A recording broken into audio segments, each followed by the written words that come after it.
Gimbal blockiert an der DJI Mini 2. Woran kann das liegen? Was kann man dagegen tun? All das erfahrt ihr in diesem Video.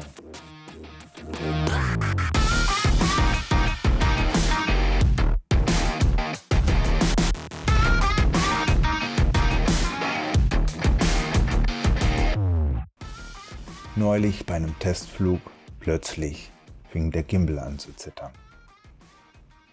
Hing irgendwie schief, war nicht mehr ansteuerbar. Gimbal blockiert. Fehlercode 40002, Gimbal hängt fest, oder auch 40003, Gimbal-Motor blockiert. Woran kann das liegen?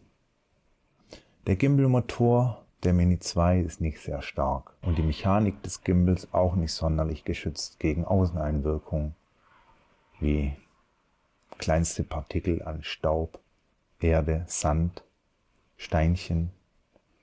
Besonders beim Start und bei der Landung kommen solche kleinen Fremdkörper in die Gelenke des Gimbals. Ein anderer Grund könnte auch sein, dass der Gimbalschutz falsch aufgesetzt wurde. So, man ist direkt nach dem Fliegen, hat nicht alle Hände frei und kann sein, quetscht da den Gimbal ein bisschen ein mit einem Gimbalschutz. Und der Gimbal hängt schräg. Wenn da noch ein bisschen Schmutz in den Gelenken hängt, kann sein, dass es sich verklemmt. Der Gimbalschutz muss richtig befestigt werden an der Mini 2. Also hier schauen wir uns den Gimbalschutz mal an. Hier hat es zwei kleine Streben. Dort muss der Gimbal aufliegen.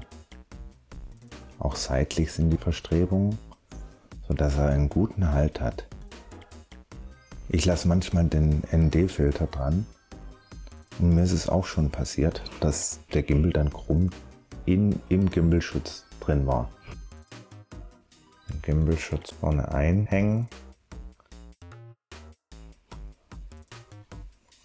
und zack, ist er gut befestigt und der Gimbal hängt schön gerade im Gimbalschutz drin. Kann sich dann auch nicht mehr bewegen. Schön auf der Verstrebung hier, wie ihr seht, und seitlich gehalten. So ist der Gimbalschutz richtig befestigt. Und der Gimbal ist geschützt. Testet vorsichtig aus, ob die Mechanik des Gimbals freigängig ist. Schon der kleinste Widerstand kann die Ursache für die Störung sein.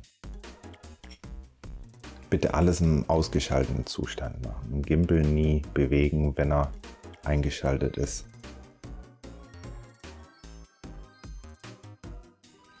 Reinigung der Gimbal-Mechanik. Also ich habe mir von Amazon so ein Kamerareinigungsset geholt.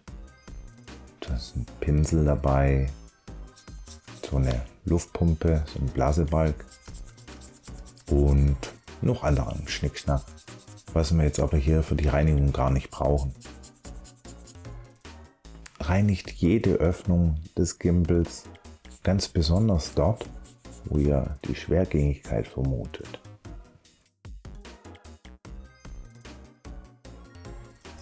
Und dann schön mit einem Pinselchen noch drüber, um jeglichen Schmutz zu beseitigen.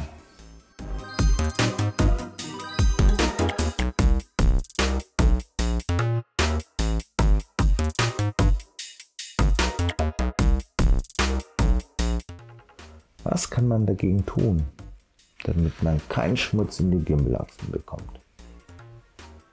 Ja, sucht euch einen sauberen Platz zum Starten und zum Landen. Ihr könnt dann auch so ein Landepad benutzen oder startet und landet in der Hand. Da habe ich schon ein Video gemacht, das blende ich euch hier oben ein. Solltet ihr irgendwie trotzdem noch Probleme haben mit eurem Gimbal und diesen Fehlermeldungen, dann meldet euch beim Support von DJI. Der wird euch sicher geholfen. Und ich hoffe, es hat euch gefallen. Lasst mir ein Like da und ein Abo. Würde mich echt freuen. und wir sehen uns bald wieder auf diesem Kanal. Bye bye.